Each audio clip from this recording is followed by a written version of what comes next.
Second week we're going to do a review of, what's this called this week? This is a Vox Virage. They're normally sort of top end of the market really, sort of £2,000. This is a 2008 one my mate Neil got from Neil Guitar Shack. Another acquisition. £2,000. Let's see, where's the money gone? I think it's all in the finishing and the bodywork. It's got a really fancy, almost, I think reminds me of a Paul Reed Smith sort of back on this. It's got binding all round the neck this time, unlike last week where they sort of cut down on the price. Binding all round here, it's quite sweet, got a lot of carving going on here. It's a sort of semi-hollow bodied guitar. Reminds me of the one sort of Alex Lifeson from Rush used to use in his early years, like a 335 or Gibson. That sort of similarity goes down to the neck really. It's quite chunky, sort of reminds me a bit of my brother's SG. He's got an old sort of SG, and it's that sort of feeling really. It's got these nice tuning pegs which I mentioned last week, which are very good. Get your fingers around them. They're very nicely engineered to adjust at just the right amount that you need, not too much, not too little. The thing that's changed about this guitar, which Neil decided to spend even more money, he decided to get some, as I've got to refer to my notes here, some pickups had to be replaced, because I tried it out and I thought the rest of the guitar was quite good, but the pickups a bit lacking. They were Damasio 390s.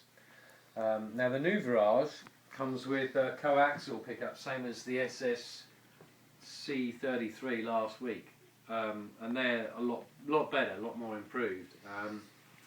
But he's replaced them with these hand wound ones from a guy called Ray Cooper from Hell Hempstead. His daughter hand winds all the pickups, and they're called juicy pickups. And so part of this demo will be just to show the guitar really, and demo the pickups. I'm using my Marshall JVM 205. It's only a 50 watt, but gives me what I want. Also, what got replaced was some of the internal wiring, so that maybe they upscaled the spec on the wiring to get the noise and the hum level down, and also the volume and tone pots. These things here were used before, but they're basically not used anymore. They're redundant. But to be honest with you, when I tested the guitar last time, you couldn't really hear much difference. So waste of time anyway. So if we look at the neck, it's got pearl inlays, quite snazzy design. It's the same sort of S shape that they've got on the tuning pegs. It's beautiful. The colour actually is fantastic. Sort of a grey-white bone. Can you see the top on that? It's quite a nice sort of wood. Is this swamp ash again? Oh, I ain't got a clue either. So, but it is nice. It's very light actually, as you'd expect from a hollow-body guitar. It's a sort of guitar that, if you're used to playing Les Pauls, which are a bit smaller, it's not that too much of a stretch to have the extra body on here. It's quite good, you know. Apparently, Mike, it's 10% smaller than a 335. Well, that's what I was about to get to, because the 335 I've played before, they're a lot bigger. So, sorry, smoking, bad for your health. It's got fat frets on here, which is again, so they've gone for the Gibson feel rather than the Fender type feel, which you'd expect because it's like a 335 rip-off, I suppose. But at £2,000 new, these are not really a rip-off. They're as much as the original ones. Again, the same gun metal or the sort of effect on the bridge.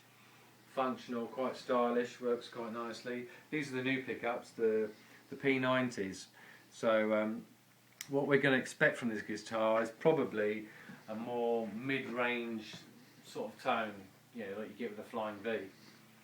So on my amp I've got sort of three sort of types of overdrive. You've got sort of nice clean sound. So if we run through the pickups then, so this is the clean sound on the bridge pickup here.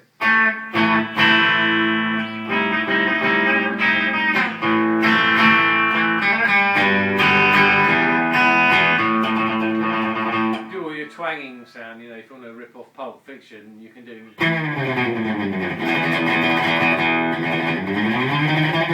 You do all that rubbish. That's where you get that nice tone from. So it's got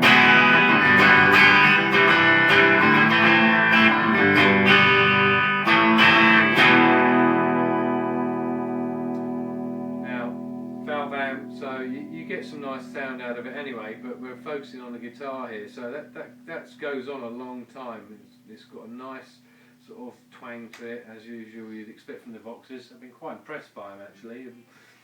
I don't know whether Eddie Van Halen plays Voxes anymore, I don't know. It might be Peavy's, but this is the middle, the two P90s together.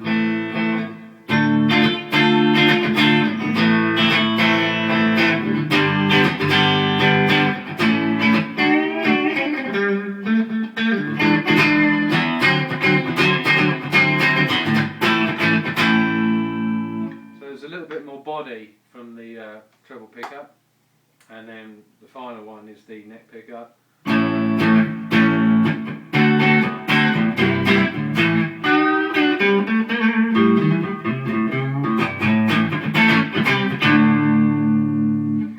So P90s, as you'd expect, there's no great massive bass boost or anything that you get with the Les Paul, a rounded sort of sound.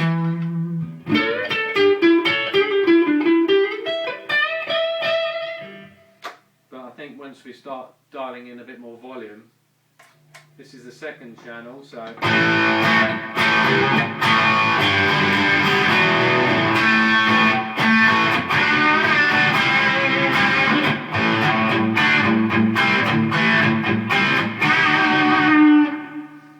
won't bother with the middle one here, but we'll just go. Start getting that rounded tone that you get when you select the neck pickup.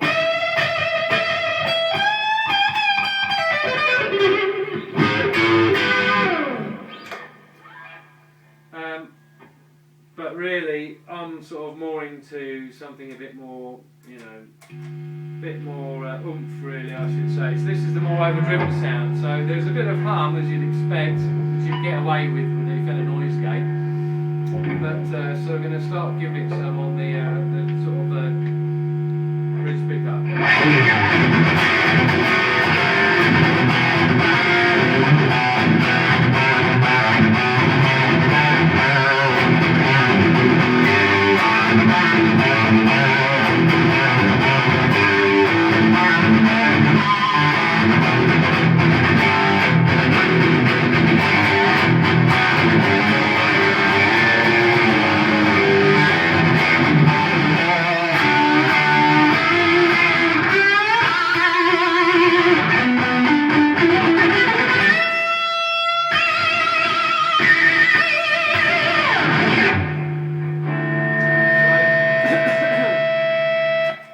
So that was really good. The thing I've noticed about this is that you get a lot of definition in the sound of the strings. So when I overdrive my Flying V that I've got, it mushes up, which is what I want for that. But this one keeps it quite nicely separate. So.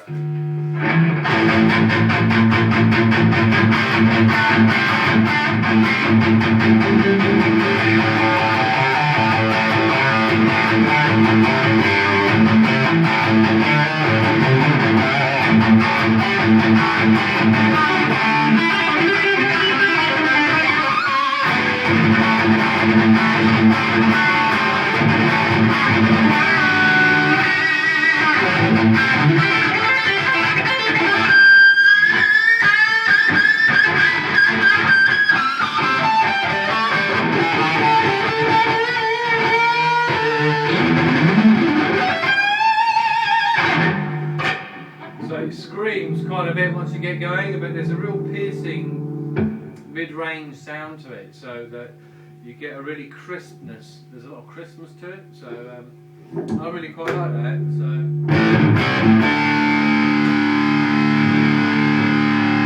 Turn the tone down.